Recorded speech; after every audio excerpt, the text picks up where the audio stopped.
As the second fastest growing economy in Asia, the Philippines is well positioned to continue its transformation to become a nation where growth leaves no one behind, where everyone can prosper and achieve their potential. A consistent set of policies aimed at maintaining macroeconomic stability has allowed the economy to stay resilient amid the global economic challenges. The regular surveys of the BSP consistently show that Filipinos are becoming more confident and inspired by our transforming economy.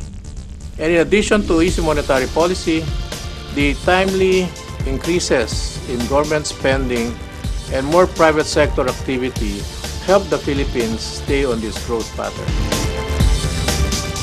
We expect the economy to grow at 6 to 7% a year. It could have been higher, but we are quite realistic about the uncertainty in the global community, but 6 to 7% is very doable. We expect the services sector to continue its rapid pace, particularly in tourism, in BPOs. We will also expect to see robust growth in trade, retail, and other services-related economic activities. Manufacturing is going to be another driver of growth for this year. Manufacturing picking up in the last 2 quarters of the year, and we expect that sector to gain faster momentum as investments will continue to flow in that sector. Rising confidence in the transforming Philippine economy is evident. Well, the biggest transformation we've seen is really the interest level. We have record investment missions that have come to the Philippines in 2012. And 2013, I think, will be even better than 2012 based on the feedback that I've gotten already from the various embassies. Many of them, our ecozone developers, have run out of space. So now all of them in the Laguna, Batangas, and Cebu areas are aggressively looking for expansion space. There's so much more interest coming our way, and they need a lot of land to be able to accommodate all the factories that will be built. And with more funds now available, government is stepping up investments in the country's infrastructure to hasten the achievement of inclusive growth.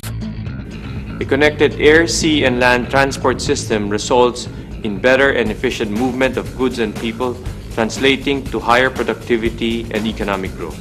Among the biggest projects that we're rolling out is the LRT-1 South Extension project from Baclaran to Cavite. Complementing this project are other rail projects in the metropolis, particularly LRT-2, which goes from Santolan to Antipolo. To improve our train service, we are planning to procure additional trains for MRT-3. Likewise, there's a plan for an automatic fare collection system in order to simplify ticketing and likewise unify the process of payment for rails, for buses, and for toll someday. In 2012, we really made sure that we achieve our target, which means by 2014, all of our national primary roads should be paved, and by 2016, all of the secondary roads should be paved. We will be doing a lot in Metro Manila. We have started the 3 Skyway network in Metro Manila. We will be focusing also on the rehabilitation of EDSA. We will be doing an elevated flyover on the EDSA Buendia. In the department for between 2012 and 2013, the budget has gone up for capital outlay by as much as 45%. So we hope that with this continued investment in infrastructure, we will have significant increase in foreign direct investment so that our growth will be sustainable. Agriculture remains a top priority, and more resources are being poured into this sector.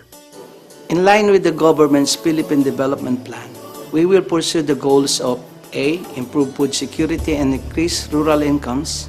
B. Increase resilience to climate change risks. And C. Enhance policy, environment, and governance.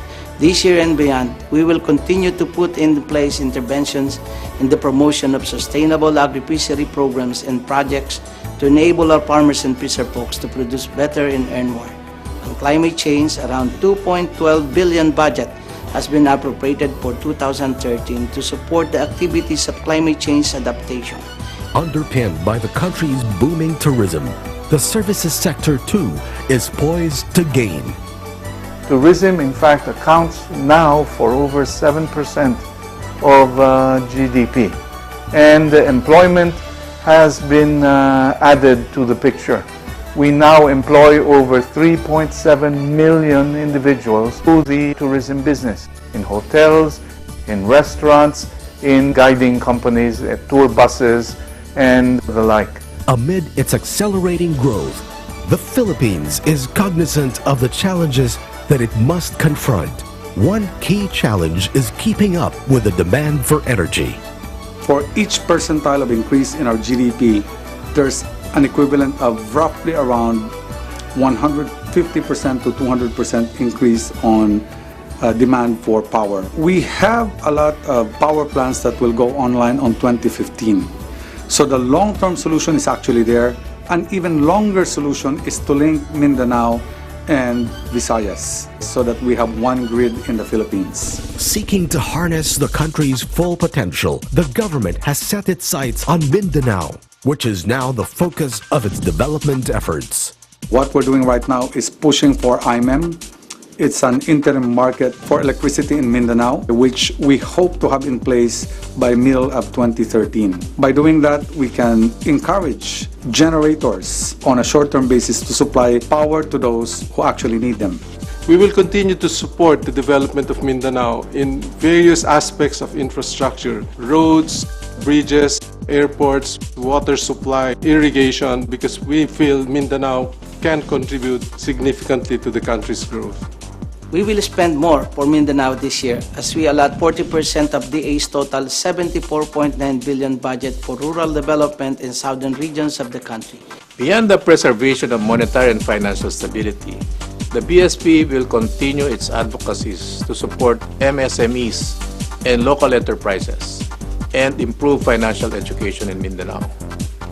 The BSP will also continue to explore ways to enhance and improve our operations to facilitate the greater flow of credit into Mindanao.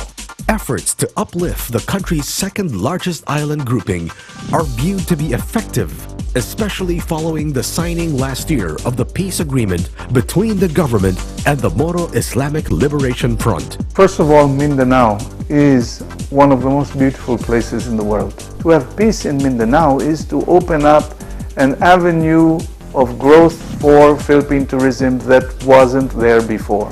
And if we were achieve peace and order in Mindanao, there would be very great potential not only for Mindanao but for the entire country. And as the Philippines marches forward to its coveted investment grade status, more gains are on the horizon.